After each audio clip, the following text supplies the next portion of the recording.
탈 때도 마찬가지예요. 이 보통 보면 이렇게 배 어떻게 탑니까를 많이 여쭤보세요. 새로 이제 오신 손님들이나 이런 분들께서. 근데 그 경우에 이런 게 있으면 바로 그냥 이렇게 이거 타고 올라오시면 됩니다 하면 이렇게 올라오시면 되고.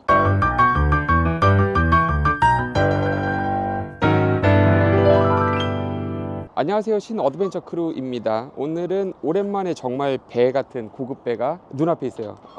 콘테스트 55 CS라고 윙킬이 달려있는 네덜란드 배입니다. 가격이 지금 현재 이 모델은 약간 구형긴 하지만 신형 같은 경우 2000년 후반부터 신형이 나오기 시작을 했어요. 그게 지금 220만, 230만 유로 정도 됩니다. 옵션 없는 기본 상태에서 옵션을 붙이고 그러면은 250만, 280만 이제 계속 올라가겠죠. 그 하나로 따져보면 대략 한 한국 도착가까지 하면 40억 정도는 봐야 되는 그런 배예요. 굉장히 비싼 배고, 그걸 이제 저희가 하나씩 안에 내부를 보면서 뜯어보면, 하나씩 뜯어보다 보면 얼마나 왜 고급 배이고 왜 비싼 수밖에 없는지 그런 것들이 이제 알 수가 있을 겁니다. 우선 외관부터 설명을 드리면, 외관이 우선 우리가 제일 쉽게 판단하고 싶은 게 얼마나 관리가 잘 됐는지를 상태를 먼저 확인을 하고 싶어요. 외관에 옆에 지금 아마 카메라 표현이 이 정도면 표현이 될 것 같아요. 주변의 사물들이 거울처럼 비치는 것들이 보입니다. 옆쪽에 뭐 라인이라든지 어쩌면 조금 카메라 앵글 내리면 제 신발, 제 서 있는 모습까지도 어쩜 보일 수가 있고, 그리고 헐은 지금 블루헐이거든요. 블루헐에다가 외관 광택까지 다 살아있는 상태. 그리고 요거는 뭐 데미지나 이런 것들이 이때까지 없었던 신조의 상태 그대로를 계속 광택 유지하고 뭐 외관 유지들을 하고 있는 거죠. 그리고 전반적으로 봤을 때 여기 메인 마스트, 배 길이가 있으니까 상당히 높죠. 메인 마스트하고 그 다음에 집세일이 특징적으로 여기 두 개가 있습니다. 앞쪽에 집세일이 두 개인데, 요 모든 것들이 세일링 할 때 제일 많이 고민하고 힘들어하고, 세일을 간단한 세일링, 데이 세일링이나 하프데이 세일링 같은 걸 할 때 세일 피링이 불편해가지고 엔진으로만 타고 다니시는 분들을 우리 여기 수영만에서도 많이 볼 수 있습니다.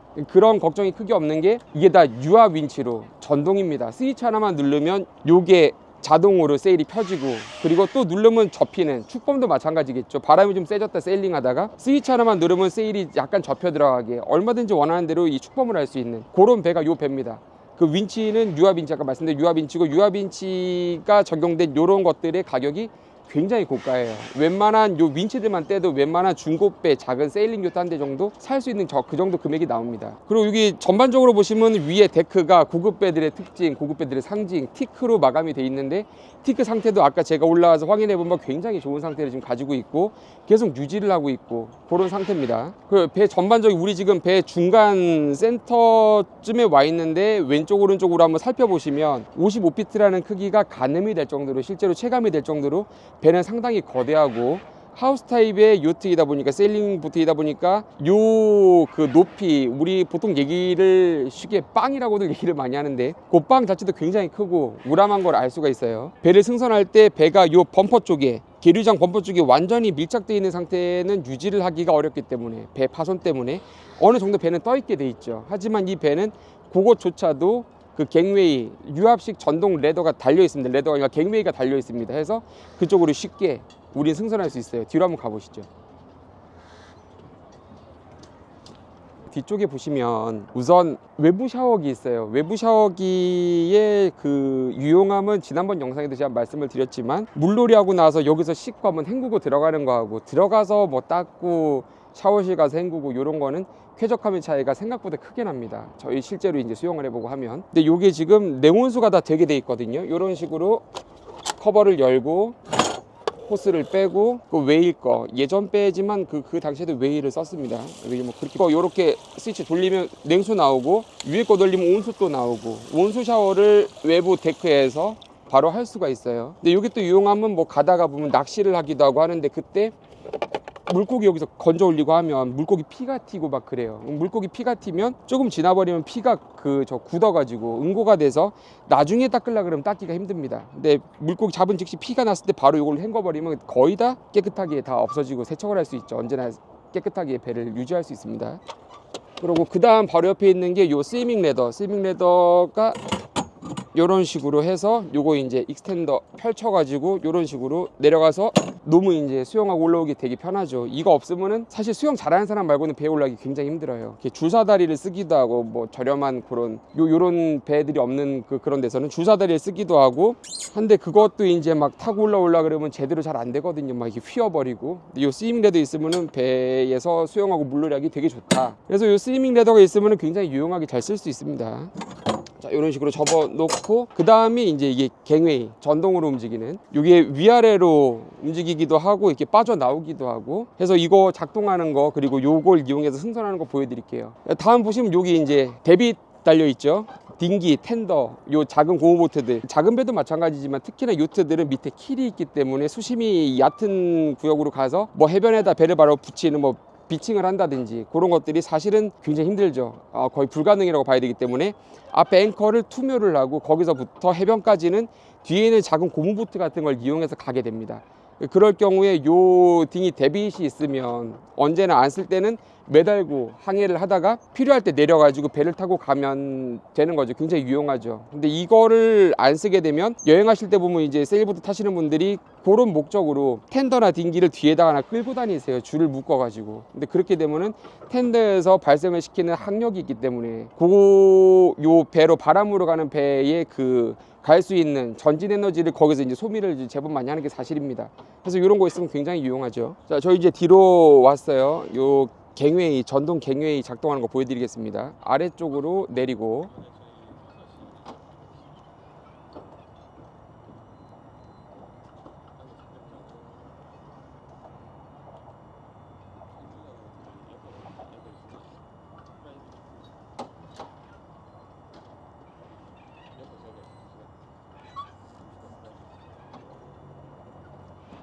자, 이번에는 뒤로 길게 뽑아 보겠습니다. 작동을 할 때 보면 이게 유압인데 유압 펌프로 구동을 하는 그 모터가 만들어내는 유압의 압력으로 요것들을 내리고 올리고 하는 거예요. 유압 펌프의 상태가 안 좋으면 유압 요 시스템 작동을 시킬 때 그 안에 펌프 안에 기어가 들어있는데 기어가 갈리는 소리나 베어링이 안 좋으면 베어링이 갈리는 소리가 납니다. 근데 지금 이 상태의 경우에는 소리가 자세히 듣지 않으면 잘 느끼지 못할 정도로 굉장히 소리가 없어요. 부드러워요. 그 얘기는 유압 펌프의 상태도 굉장히 좋다는 겁니다. 이 상태에서 제가 내려가 보면 이런 식으로 굉장히 편하게 탈 때도 마찬가지예요. 이 보통 보면 이렇게 배 어떻게 탑니까를 많이 여쭤보세요. 새로 이제 오신 손님들이나 이런 분들께서. 근데 그 경우에 이런 게 있으면 바로 그냥 이렇게 요 타고 올라오시면 됩니다. 하면 이렇게 올라오시면 되고 탑승할 때는 이제 요게 이런 식으로 되는데 요 지금 제가 줄을 잡고 있는 이유는 원래는 요게 난간이 자동으로 펴져야 돼요. 펴져서 요거 이제 붙잡고 이렇게 올라오는 건데 맨 아래쪽에 이거 볼트가 하나 빠져가지고 요거 간단하게 다시 낄 수 있는 거니까 요거 이제 끼게 되면 갱웨이가 펼쳐질 때 연장이 될 때 자동으로 이 난간이 이렇게 펼쳐지는 거죠. 해서 이거 잡고 올라오면 되는 그런 시스템이 되겠습니다. 자, 이제 저희 승선을 했고 요 뒤쪽에도 또 이제 뭔가 보이는 것들이 되게 많이 있거든요. 하나씩 보시면 딩기를 뒤에다가 아까 텐더보트를 끌고 다닐 때 그 엔진을 여기다 또 거치할 수 있게 돼 있습니다. 엔진 거치대가 따로 있어요. 필요한 경우 여기다 걸고 다니고 딩기보트는 배대로 따로 걸고 다닐 수 있게 그렇게 돼 있고 그리고 요거는 작은 배들 같은 경우는 그 기관에 혹시나 문제가 생길 수가 있기 때문에 그럴 경우를 대비해서 억셜리티 엔진이라 그래서 아웃보드 엔진 작은 것들을 걸고 다니는 용도로도 많이 쓰거든요. 그래서 뭐 그런 목적으로도 겸사겸사 쓸 수 있는 여기 그 아웃보드용 트랜섬 억셜리티 엔진에 트랜섬이 하나 달려 있고 옆쪽에 보시면 오너스 체어라고 얘기를 많이 하는 요 의자가 접이식으로 배치가 되어 있습니다. 접이식으로 배치가 되어 있으면 좋은 이유가 필요 없을 때 이 배는 크니까 굳이 여기 또 앉을 일이 없을 수도 있어요. 그래서 이런 식으로 접어놓으면 공간이 그만큼 더 넓어진다는 거죠. 가뜩이나 넓은 배에 더 공간이 더 커지는 거죠. 이만큼이라도. 이런 식으로 이제 필요할 땐 내려서 쓸 수 있고. 그리고 옆에 보면은 요거 이제 낚싯대, 요런 것들 우리 그 도킹할 때 많이 쓰죠. 뭐 부위를 건져 올리거나 로프를 간단하게 잡아 올리거나 할 때 끌었을 때 많이 쓰는 요 후크. 요런 식으로 꽂아가지고 평소에 이렇게 보관할 수 있는 요런 이렇게 그리고 낚싯대도 여기다 꽂기도 합니다. 요런 그 홀더가 하나 있고 그 옆에 있는 거는 팬더를 거는 건데 갖고 이제 요런 것들이 하나씩 붙으면서 고급감이 점점 고급배의 상징들이 하나씩 나오는 겁니다. 요게 저희가 사실 배를 탄다는 건 언젠가 그 배를 정박을 해야 된다는 얘기예요. 정박을 하게 될 때 꼭 이 팬더 방현제가 필요하죠. 방현제가 평소에 배를 정박할 때는 꼭 필요하지만 이거를 정박이 끝나고 나면 타고 다닐 때는 보통은 배에다 매달고 다니기도 하고 그리고 이거를 건져 올린다 그러면 어디다 두기가 부피가 생각보다 되게 커요. 마땅히 놔둘 데가 없습니다. 근데 요런 팬더 홀더가 있으면 여기다 이제 다 쓰고 나서 걸어버리면 돼요. 이런 식으로 이렇게 걸면 깔끔하게 보관이 되죠. 지금 하나 둘 셋 넷 다섯 개를 한 번에 걸 수 있습니다. 5개가 한 번에 걸 수 있고 뒤쪽에도 똑같이 5개의 홀더가 있기 때문에 총 10개의 팬더를 걸 수가 있고, 도킹할 때는 보통 한쪽으로 스타보드가 됐든 포트가 됐든 한쪽으로 도킹을 하기 때문에 이 다해서 10개 정도면 충분히 이 배를 웬만한 그 기상에서도 보호할 수 있는 그 정도 양의 팬더를 보관할 수 있어요. 깔끔하게 항해할 때도. 이게 팬더라는 게 그리고 평소에 매달아 놓게 되면 계속 이게 그 진자 운동처럼 왔다 갔다 하면서 움직이게 돼요. 그 배 선체 옆에서.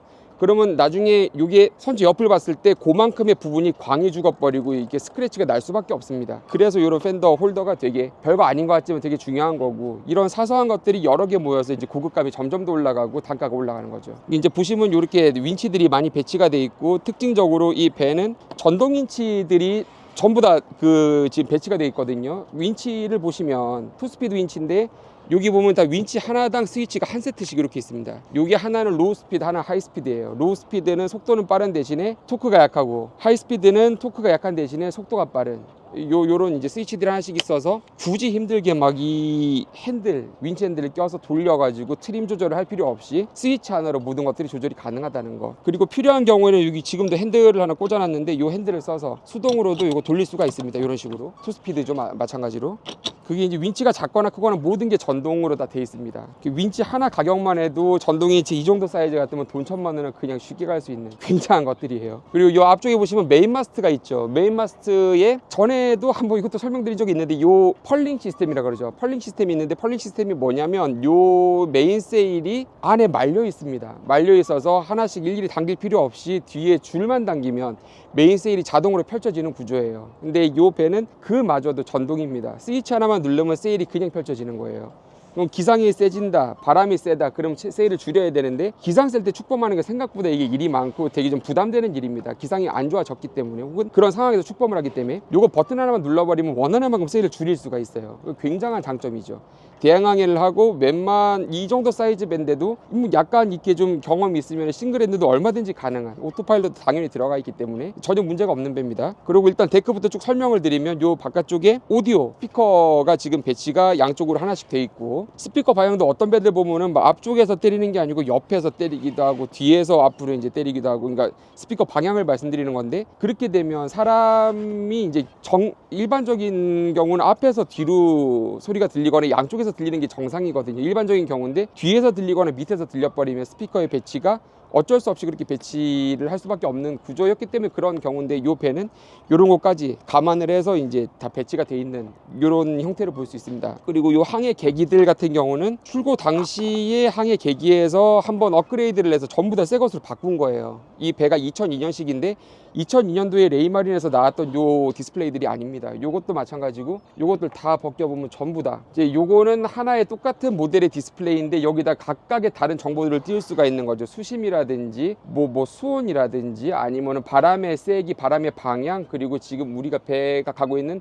헤딩, 뭐 그런 것들 전부 다 각각 다 띄울 수 있게 여러 가지가 배치가 되어 있습니다. 요 한 화면에 모든 걸 표시할 수도 있는데 굳이 이렇게 배치하는 이유는 훨씬 더 보다 직관적이죠. 모든 게 다 따로따로 표시가 되기 때문에. 그리고 공간들이 그래서 이렇게 구분이 되어 있고 나눠져 있는 겁니다. 요거는 원하는 대로 원하는 데이터를 각각 화면에 띄울 수가 있게 돼 있어요. 요것도 디스플레이 바뀐 거고, 뒤쪽에 보시면 여기도 레이마린을 저도 굉장히 좋아하는데, 제가 가진 모든 배들도 레이마린만 쓰고 있어요. 그 정도로 저도 좋아하는 브랜드인데, 요거가 지금 보면은 피치공 하나가 지금 가격이 대략 한국 돈으로 수입하면 100만 원 초중반 정도 돼요. 요거 하나가 현재 가격이 그렇습니다. 현지가가 아마 지금 $1,000 정도 저는 왔다 갔다 하는 것 같거든요. 근데 지금 요거도 신형 모델이고, 요 하이브리드 터치 요 디스플레이도 신형이고, 전부 계기는 일단 다 한번 바꾼 거다, 신형으로. 그리고 이 콤파스들이 보면 오래된 배들이 경화가 되고 해서 위에 뭐 기포가 차 있든지 아니면은 표면이 깨끗하지 못한 경우들이 굉장히 많은데, 요 콤파스도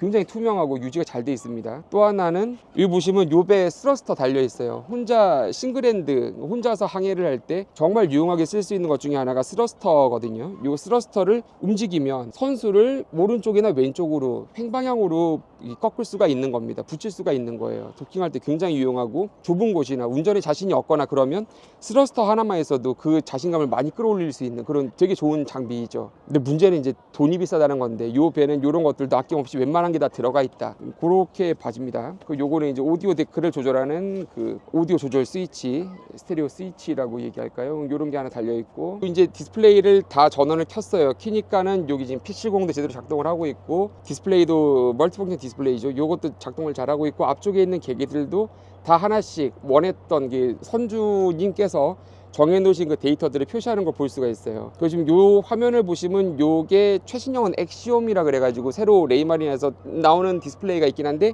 요거는 바로 그 직전 모델입니다. 그럼에도 불구하고 요것도 다 이제 터치 스크린하고 모든 것들이 다 지원을 하기 때문에, 대부분의 기능들을 지원을 하기 때문에 그리 성능에는 뭐 큰 사용상의 지장을 주지 않는, 요 정도만 돼도 마린 그 저기 인스트루먼트 쪽에서는 신형에 속하는 그 계기가 달려 있어요. 우선 뭐 얘로 차트를 한번 눌러보면 이런 식으로 이제 주변 차트가 뜨는 것들 볼 수 있고, 그 다음에 피쉬 파인더라든지 레이더라든지 여러 가지 데이터들을 원하는 대로 다 조절할 수 있게 됩니다. 그리고 요거 지금 바우 스러스터, 아까 말씀드린 그 스러스터인데, 요거 작동을 하면 오른쪽으로 스타보드를 한번 작동을 해볼게요. 이런 식으로 작동을 하면 선수가 돌아가는 게 보입니다. 이런 식으로. 자, 다시 왼쪽 붙여놓고 다시 할게요. 자, 스러스터 작동을 해볼게요. 이게 얼마나 유용한지 보여드리겠습니다. 오른쪽으로 선수를 틀고 싶다 그러면 스위치만 누르면 이런 식으로 배가 횡방향으로 코를 틀어줄 수가 있는 거죠. 엔진만으로는 이 기동을 아예 할 수가 없는 겁니다. 아무리 운전을 잘하는 사람이라도 이 기동을 할 수가 없어요. 스러스터가 있으니 이게 가능한 거죠. 도킹할 때 굉장히 유용합니다, 이건. 그러고 요 핸들, 이 휠도 보시면 요 핀을 뽑으면 이런 식으로 접히게 돼요. 반대도 똑같이 요 포인트에서 접을 수가 있게 되겠죠. 그럼 이게 유용한 건 뭐냐, 핸들이 펼쳐져 있으면 거주성이 떨어져요. 뒤에서 이런 식으로 계속 걸리적거립니다. 근데 이걸 접게 되면, 제 이쪽으로 한번 가볼게요. 거리성이 훨씬 좋아지죠. 무릎 공간이 저기서는 나올 수가 없는데 여기서는 왔다 갔다 할 수 있고, 이 상태에서 그럼 요것만 해서 놀면은 뭐하냐, 테이블이 있어야겠죠. 테이블은 요 앞쪽에 이런 식으로 펼쳐서 걸고, 이렇게 작게도 쓸 수 있고, 간단하게 뭐 차 한잔 할 땐 이 정도 사이즈면 되죠. 근데 뭔가를 드실 때는 부족합니다. 그럴 때는 확장해서 이런 식으로 쓸 수 있는데, 테이블도 보시면 요 면은 보통 접어놓기 때문에 외부에 노출이 안 되는 면입니다. 해서 상태를 보시면 굉장히 글로시한 상태를 유지를 하고 있어요. 다만 이렇게 접게 되면 외부에 노출되는 부분이기 때문에 요 안쪽보다는 조금 더 상태가 사용감이 있는 거를 확인할 수는 있습니다. 근데 이것도 어차피 다 복원은 되는 거기 때문에 크게 문제는 안 된다고 봅니다. 안 쓸 때 이렇게 다 접어놓으면 되고, 이런 식으로 접으면 됐고, 이 앞쪽 보시면 이렇게 컵홀더가 있긴 한데, 컵홀더도 보면 심지어 티크로 돼 있어요. 티크는 이제 여러 번 말씀드리지만 굉장히 나무 중에서는 고가의 나무고, 기름을 많이 머금고 있어서 시간이 좀 지나거나 비를 맞거나 외부 환경에서 사용을 하더라도 뒤틀림 같은 게 많이 없는 나무가 티크입니다. 이게 이제 티크로 구성이 돼 있고, 앞쪽에도 보시면 컵홀더가 이렇게도 준비가 돼 있고, 심지어는 요 윗공간도 사실은 티크로 하는 배들이 거의 없어요. 제가 본 몇 안 되는 배들 중에 하나인데, 윗공간까지도 티크로 되어 있고, 심지어 굴러 떨어지지 못하게 이렇게 턱까지 준비가 되어 있는 게 보입니다. 요게 없어버리면 세일링을 하다 보면 배가 기울게 되죠. 그리고 이제 파도 같은 것 때문에 피칭을 하기도 하는데, 생각보다 의외로 많은 물건들 이 위에 놓게 됩니다. 운항하다 보면은 놓게 되는데, 그 굴러 떨어지면 방지할 수 있죠. 별거 아닌 것 같지만 요거 실제로 운항을 해본 분들은 알 거예요. 아, 하실 겁니다. 그래, 이거 하나 있으면 되게 유용하겠다. 그런 게 있고, 그 앞쪽에 보시면 요 스프레이 후드조차도 지금 이렇게 고정식으로, 아래쪽은 형성이 되어 있는 걸 알 수가 있어요. 아래쪽에 고정식으로 형성이 되어 있으면 좋은 이유가, 여기 이제 스프레이 후드가 되는 건데, 이렇게 펼쳐가지고 천을 달고 완성을 이렇게 시키게 되죠. 요런 형태가 돼서 이제 형상을 잡는 건데,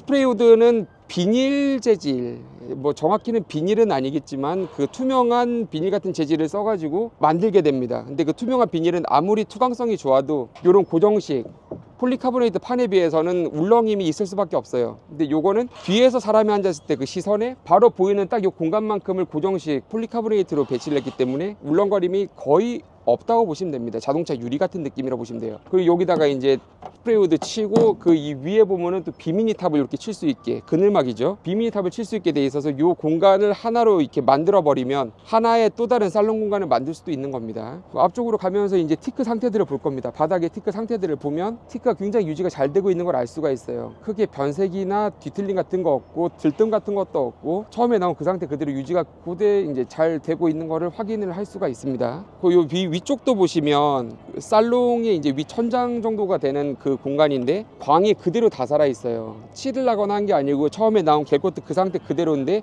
유지 관리를 그만큼 잘했다는 거죠. 때 되면은 계속 정기적으로 폴리싱하고 세척하고 그래야지 이 정도 강을 유지를 할 수가 있는 거니까. 그리고 가운데 보시면 배 크기에 걸맞는 이 거대한 메인 마스트가 자리를 잡고 있고 이 안쪽에 요 사이로 틈에 보면 보입니다. 세일이 말려 있는 거. 세일이 말려서 요거 이제 스위치를 하나 누르면 자동으로 풀린다고 얘기했던 그게 여기 말려 있는 겁니다. 자, 우리 메인 마스트 앞쪽으로 왔어요. 메인 마스트 앞쪽에도 역시나 데크 상태는 매우 훌륭한 상태를 유지를 하고 있고 심지어 요 창들 있죠. 보면 데크 해치들이 있는데 데크 해치들이 시간이 지나면 백화가 되기도 하고 그리고 잔 크랙 같은 것들이 사실 많이 보여요. 근데 요 배는 제 그런 해치들을 하나도 본 게 없습니다. 다 상태들이 좋습니다. 투명한 상태 유지를 하고 있고 백화가 된 것도 딱히 없습니다. 요 메인 마스트 쪽으로 또 가보면 스핀폴, 요거 사실 스핀폴은 스피네이커를 펼칠 때 쓰는 그 폴 막대기인데 이게 요 아래쪽에 보시면 브라켓이 이렇게 마련이 돼 있어서 스핀을 쓰는 경우들이 사실은 뒷바람 말고는 없어요. 스핀을 쓰는 목적은 뒷바람 풍하 방향으로 갈 때 쓰는 거기 때문에 평소 때는 쓸 일이 크게 없는데 요거를 보관을 하기도 굉장히 유용하죠. 아래쪽에 브라켓에다 걸고 위에다가 이렇게 매달아 가지고 꽂아버리면 끝이니까 어쩌다 한번 쓰는 거를 평소 때는 이렇게 보관할 수 있다 깔끔하게. 요런 이점이 또 있습니다. 또 이쪽으로 갈까요? 요거 이제 집세일인데 집세일은 이 배는 두 개가 있어요. 뒤쪽과 하나 앞쪽과 하나 두 개가 있는데 둘 다 똑같이 유압 윈치로 전동으로 작동되는 전동 집세일입니다. 전동 펄링 집세일이 적용이 돼 있죠. 요것도 뒤에서 스위치만 풀면 하나 누르면 펼쳐지고 스위치 누르면 감기고 다 전동입니다. 그 맨 앞쪽 보시면 요 아래쪽에는 윈드라스가 있고 그 아래쪽에 이제 앵커 체인이 보관이 되는 요런 식으로 체인이 조금 보이죠. 그 앞쪽이 체인 공간인데 그리고 요 앞쪽 공간이 이제 수납을 할 수 있는 그런 공간이 되겠죠. 데크 엣지 같은 그런 공간이 되는 건데 그리고 요 보시면 이제 요런 것들이 그 스테인리스로 된 댐퍼 같은 게 들어가 있죠. 요거가 시간이 지나면 작동이 안 되거나 굳어버리거나 안에 있는 가스가 빠져가지고 텐션을 유지를 못하거나 하는 경우들이 되게 왕왕 있는데 요 배는 그런 거 없이 누르면 가스가 움직이는 소리 나거든요. 지금 요런 식으로 고정도 잘 돼 있고 정상으로 작동되는 모습을 볼 수 있습니다.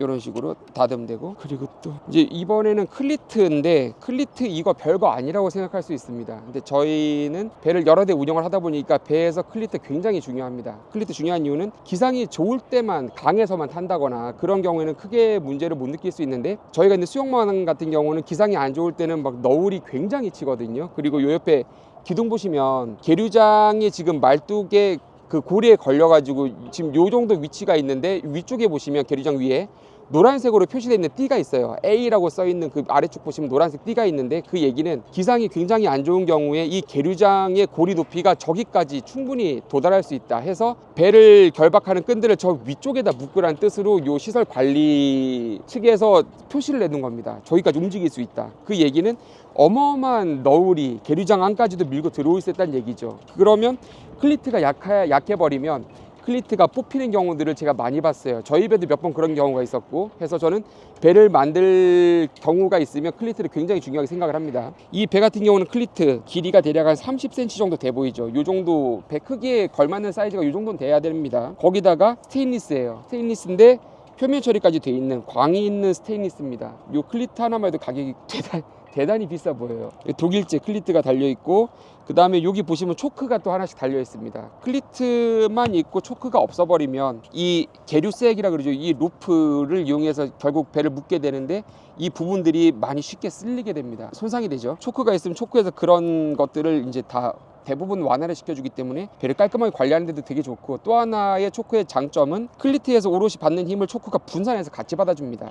하나 클리트에다만 줄을 묶어버리면 오롯이 힘을 여기서만 다 받게 되는데 초크가 있으면 분산을 해주기 때문에 클리트의 강도를 더 올려줄 수 있는 원래 목적에 맞게 사용할 수 있는 더 튼튼하게 사용할 수 있는 그런 목적으로 초크를 사용하게 됩니다. 이것들은 다 초크가 배치가 돼 있습니다. 세트로 배치가 돼 있어요.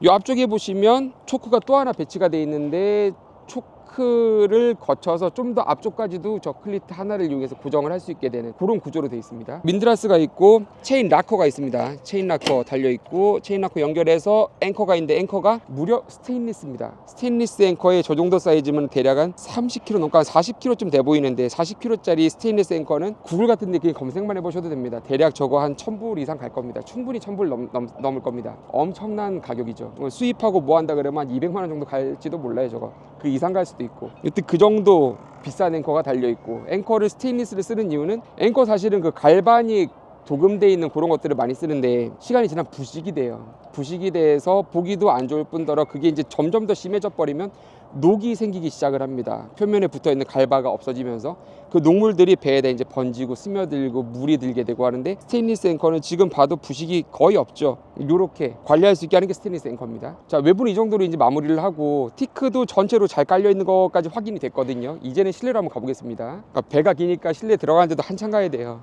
들어가 보면, 자, 저희 이제 실내로 들어왔어요. 실내로 들어오면 살롱의 공간감을 좀 이렇게 볼 수가 있겠죠. 살롱의 소파는 보통 안락함을 추구하는 경우들이 많아요. 특히나 뭐 미국 배들은 더더욱 그렇고, 그런데 여기 지금 네덜란드 배인데 소파의 쿠션감은 이게 뭐 그리 단단하지도 그리 무르지도 않은 그냥 적당한 정도인 것 같고요. 소파의 그 마모 정도를 봤을 때 이 정도면 그냥 연식 대비 굉장히 준수한, 그리 썩 나쁘지 않은 그 정도 상태를 유지를 하고 있고, 테이블 보시면 이렇게 사람들이 여러 명 앉아서 놀고 있어도 이렇게 편하게 기대서 뭔가를 이렇게 뭐 식사를 하시거나 뭔가 뭐 얘기를 나누시거나 할 때 그리 뭐 부족하지 않은, 여기 가구들 보시면 마감이 요거 보면 요즘 나오는 배들에서는 이렇게 잘 안 하죠. 그 얘기는 뭐냐면 요것들 보면은 무늬목입니다. 무늬목은 나무판 위에 무늬가 그 좋은 나무를 굉장히 얇게 켜요. 1mm, 뭐 0.8mm 이런 식으로 켜가지고 그거를 요즘에 얘기하는 시트지처럼 위에다가 하나 더 입혀서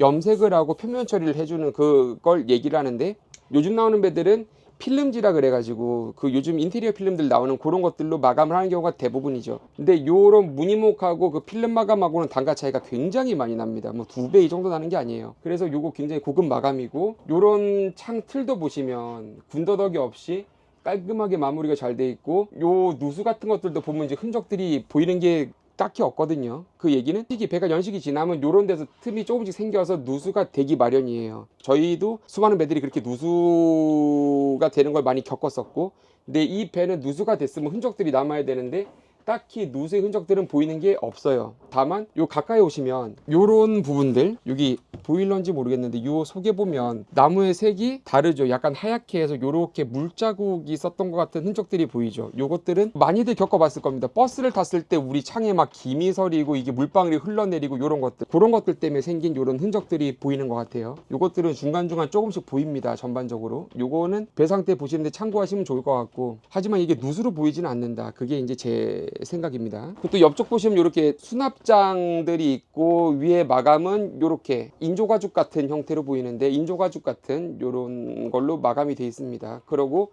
등들이 이런 식으로 다 배치가 되어 있고, 요런 데 이제 중간중간 수납장들이 있고, 이런 식으로 여러 군데 수납장들이 나 있거든요. 요거 참고하시면 좋겠습니다. 그리고 이제 입구는 봤을 때 이런 형상으로 계단이 있고, 요거를 계단을 빼고 요 해치가 있어요. 나무로 된 해치가 있는데 요 해치를 열면 그 뒤에 엔진이 있습니다. 그 얘기는 뭐냐면 해치의 크기가 커요. 상당히 큰 편입니다. 요거 열면 엔진을 정비하기가 굉장히 용이해지고 쉬워진다는 얘기죠. 엔진의 액세스 해치가 작아서 정비하기 어려운 경우들이 되게 많은데 이 배는 그렇진 않아요. 근데 요것들도 보면 이 배의 설계 자체가 대양항용이기 때문에 대양항해 중에 뭐 별별 일이 다 생길 수 있거든요. 그 중에 하나가 엔진 고장이 있을 수도 있는데 그 경우에 바다 위에서 배가 많이 흔들리고 있죠. 근데 이게 해치가 커버리면 정비하기가 그만큼 용이해집니다. 작은 데서 작은 구멍으로 엔진을 정비하려고 그러면 그만큼 힘들어져요. 그런 면에서는 되게 이것도 유용한 장점 중에 하나입니다. 그리고 이제 뒤로 한번 가보겠습니다. 뒤쪽으로 가면 선주님의 것으로 추정이 되는 가방들이 보이는데, 자, 여기 갤리가 이렇게 있어요. 갤리 주방이죠. 요거 이제 하나씩 열어서 보면 냉장고, DC 냉장고입니다. DC 냉장고가 하나, DC 냉장고가 이렇게 하나, 그리고 중간중간에 또 있는데 여기도 냉장고가 있고, 지금 이 짐 때문에 덮여갖고 보이질 않는데 냉장고, DC 냉장고 총 3개가 있습니다. 그 중에 하나가 고장이라 그러고 2개는 정상 작동을 한다 그랬습니다. 요런 이제 수납장들이 배치가 돼 있고, 이쪽에 보시면 요 정도 크기의 이 환기팬을 가지고 있는 배들이 잘 없어요. 근데 요거는 실제로 주거하면서 세계 일주도 하고 그런 목적으로 설계가 된 배이기 때문에 환기팬도 실제로 쓸 수 있는 사이즈가 장착이 되어 있습니다. 그리고 아래쪽에는 당연히 이게 가스를 LPG를 사용하는 이게 레인지가 있고 레인지 스토브가 있고 밑에 아래쪽에는 오븐이 이런 식으로 준비가 되어 있습니다. 하지만 이거 사용을 제 상태를 봤을 때는 아마 한 번도 한 적이 없으신 것 같은, 적어도 한국에 들어와서는 한 번도 사용한 적이 없는 상태인 것 같습니다. 그리고 이제 아래쪽에도 이런 식으로 수납 공간들이 준비가 다 돼 있고, 여기 이제 와인 같은 거 저장하는 그런 목적이겠네요. 그 뒤쪽 보시면 이제 여기 개수대 이런 식으로 커버가 있고, 커버를 벗기면 이렇게 사용할 수 있는 이런 개수대가 준비가 되어 있습니다. 개수대 커버가 있으면 굳이 이 공간이 필요 없을 때는 덮어서 이 윗공간을 더 넓게 쓸 수 있는 장점이 있죠. 그리고 이 고급 배들을 보면 이런 컵 홀더라고 할까요? 이런 보관하는 이 공간들이 있는 경우가 있는데, 이 컵은 아마 이 배가 나왔을 때 그대로 같이 나왔던 그 구성 중에 하나였을 겁니다. 그 컵들을 이렇게 똑같은 컵으로 정렬을 해서 놓을 수 있는 이런 공간이 준비가 되어 있습니다. 옆에도 보시면 이렇게 해치가 달려 있고, 이쪽 보시면 피셔 판다 이 발전기 관련된 계기가 이쪽에 들어있네요. 안으로 한번 들어가 보겠습니다. 들어가다 보면은 요런 이제 공간들 다 보이고, 여기 보시면 전자레인지 있어요. 전자레인지 요런 식으로 사용감이 거의 없습니다. 지멘스 거네요. 그 얘기는 처음에 이 배가 만들어져 나올 때 그 전자레인지 확률이 대단히 높다는 거죠. 그리고 여기 보시면 뒤쪽으로 와서 보셔야겠네. 자, 여기는 또 냉장고 있습니다. 스테인리스 마감되어 있는, 이것도 처음에 나올 때 그 상태 그대로 냉장고라고 추정이 되는 냉장고가 이렇게 준비가 되어 있고, 그리고 저 이제 이렇게 방으로 들어왔어요. 방으로 들어왔는데 여기 보시면 요 수납장들 준비가 되어 있고, 요조차도 전부 다 마감들이 훌륭합니다. 요런 쪽들은 창가 근처들은 아까 말씀드린 대로 약간 그 결로 때문에 생긴 그 흔적들이 보이는데, 요 가구들에서는 그런 흔적들을 전혀 볼 수가 없습니다. 대단히 유지가 잘 되어 있고, 이 반대쪽도 이제 길 따른 옷 같은 거 걸 수 있는, 그리고 금고도 안에 하나가 보이네요. 요쪽은 보시면 이제 에어컨, 입에 마린 에어컨이 전부 다 달려 있는데, 마린 에어컨 유닛이 3개였나 4개가 달려 있습니다. 그 유닛들을 통제할 수 있는 요 이제 안방 거를 통제하는 그 보드겠죠. 그게 여기 안에 숨어 있습니다. 이 수납장 같은 경우는 옷들, 외투 같은 거, 특히나 겨울에 요런 것들 없으면 옷들을 침대나 여기저기 이렇게 막 널어 놓게 돼요. 잠바 벗어서 이렇게 소파에 던져버리고, 보통 그렇게 되니까. 근데 요 공간이 있으면 그런 정리들이 정말 깔끔하게 많이 될 수가 있습니다. 굉장히 필요한 공간이에요. 배를 타본 사람들만 알 수 있는. 그 침대도 보시면 침대 길이는 충분히 한 2m는 돼 보이는데, 요런 큰 침대가 있고, 아래쪽에 요런 데서 이제 고급 배들의 차이들이 보이는 겁니다. 요게 보통은 이런 거 없죠. 이런 거 없이 이 위에 바로 이 매트리스가 이렇게 올라가는 경우들이 대부분인데, 요런 데서 이제 신경을 쓴 모습들이 보입니다. 요런 거 보통 이제 뭐 갈빗대라고들 얘기를 많이 하는데, 요거들을 배치를 하고 이 쿠션감을 더 줄 수 있고, 더 이제 이 침대 본연의 기능을 충실히 할 수 있게끔 요런 것들을 준비를 한 것들을 볼 수 있어요. 반대쪽도 마찬가지고, 요거 들어올리면 요 밑에 이제 마린 에어컨이 요런 식으로 유닛이 들어 있습니다. 요 안방만을 커버할 수 있는 유닛. 그리고 소파랑 뭐 간단하게 요런 수납장들 보이고, 요런 콘센트 같은 것들도 보면, 이거는 버커 건데 요런 것들도 이제 전부 다 꽤 그래도 좀 단가가 좀 있는 것들을 선택을 한 거죠. 이런 것들이 없으면 콘센트를 쓰지 않을 때 이것들이 막 이렇게 여기 보시면 요런 식으로 보이겠죠. 근데 이게 안 쓸 때 이렇게 다 덮어 놓으니까 톤도 맞춰놓은 거죠. 이 나무 톤하고 같이 이렇게 좀 어두운 밤색 계열로 맞춰놨는데 깔끔하게 보이는, 고급감을 더 끌어올려주는 이런 역할들을 하는 겁니다. 그리고 등들 보시면, 등이 지금 제가 발견한 바로는 안 들어오는, 작동이 안 되는 등이 하나도 없습니다. 연식 이 정도 되면 등이 하나 정도는 안 들어올 법도 한데, 이런 것들도 등이 다 들어오는 걸로 봤을 때는 계속 이제 관리를 하고 있다는 그 반증이 되는 거죠. 실내로 들어와도 바닥, 요 나무 바닥 보시면 요것도 다 티크로 짜맞춤한 거거든요. 요거는 상태가 지금 약간 사용감이 있어 보이는데, 샌딩 한번 하고 칠을 한번 하게 되면 완전 이거 새거 되는 겁니다. 새거. 그 상태 그대로 살릴 수 있는, 처음 나온 그 상태로 살릴 수 있는, 그게 티크의 굉장한 장점이죠. 바깥쪽도 그렇고 샤워실 안쪽도 마찬가지고, 샤워실 공간도 이렇게 따로 있고, 요런 식으로. 그리고 이 변기 설치가 뭐 돼 있습니다. 이거 버큐입니다. 마세 변기가 있고 버큐 변기가 있는데, 요거는 빨아들여 가지고 한 곳에서 처리하는 거 버큐 변기가 들어가 있고, 변기 단가는 버큐이 더 비쌉니다. 일반적으로. 그리고 요 안쪽에 보시면 대항하기용에 걸맞게 세탁기 들어가 있습니다. 세탁기 같은 경우는 대항하기용 말고는 잘 없는 옵션이죠. 많이 쓸 이유도 없고. 근데 대항항에서는 꼭 있어야 되는, 아니면 이제 옷을 직접 손으로 빨아야 되니까 얼마나 힘들어요. 이제 또 바깥으로 한번 나가 보겠습니다. 이제 선수 쪽으로 한번 가볼게요. 선수 쪽에 가면 가기 전에 잠깐 이쪽 차트 테이블로 왔는데, 차트 테이블에도 레이마린 디스플레이 중에 굉장히 큰 디스플레이가 하나 있어요. 이게 레이마린은 다른 데도 마찬가지긴 한데 디스플레이 크기에 따라서 12인치에서 14인치로 갈 때 가격이 거의 한 2배 가까이 뛰어버리고 굉장히 가격 차이가 많이 납니다. 근데 이게 지금 대략 보면은 대략 한 14인치는 좋게 돼 보이는데, 대단한 대형 디스플레이, 그것도 이제 신형으로 바뀌어 있는 걸 볼 수 있고, 요 두 개도 다 마찬가지로 신형으로 바뀌어 있죠. 그 레이마린 무전기도 레이마린 거 쓰고 있고, 그다음 후르노 GPS하고 뭐 차트 요쪽인 것 같은데, 후르노는 제가 잘 몰라가지고 요런 장비들이 여튼 달려 있습니다. 그러고 지금 막 이제 전원이 켜지고 있죠. 여기도 마찬가지로 이런 식으로 이제 전원 공급하고 정보들을 확인할 수 있고, 밖에서 대항항의 목적으로 설계된 배다 보니 밖에서 운항할 때도 있겠지만 안에서 이제 운항을 하거나 밤을 보내거나 시간을 보낸 경우들도 항해 중에도 많이 있어요. 그때 웬만한 상황들이 밖에 나가지 않아도 안에서 확인이 다 되는 겁니다. 레이더로 주변 환경도 볼 수 있고 그런 것들이 가능하게 돼 있고, 요거 같은 경우는 베투스 기압계가 또 여기 이렇게 전자식으로 들어있는 거 확인할 수 있고, 그 앞쪽 보시면 요즘에는 통신이 발달해가지고 많이 안 쓰긴 하는데, 그래도 이제 대항항이라는 사람들은 거의 뭐 이게 많이 현재까지도 쓰고 있는 걸로 좀 알고 있거든요. 기상백스 달려있어요. 그 기상백스 달려있는 배들은 정말 극히 드물어요. 저도 실제로 본 게 이게 지금 2번째인가 3번째밖에 안 됩니다. 그 정도로 대항항의 준비가 철저하게 잘 돼 있는 배라고 보면 됩니다. 실제로 준비가 돼 있는 배다. 이런 식으로 지나가다 보면 살짝 보면은 이게 공구 같은 거 준비를 다 여기다 해놓으셨네요. 대항항이 할 때 배가 언제 고장이 날지 모르니까 주변에 지원을 받기 힘들 수가 있으니까 웬만한 공구들을 보관을 하고 가지고 다녀야 되는데, 그 공구통 수납용으로 이 공간을 쓰고 계시네요.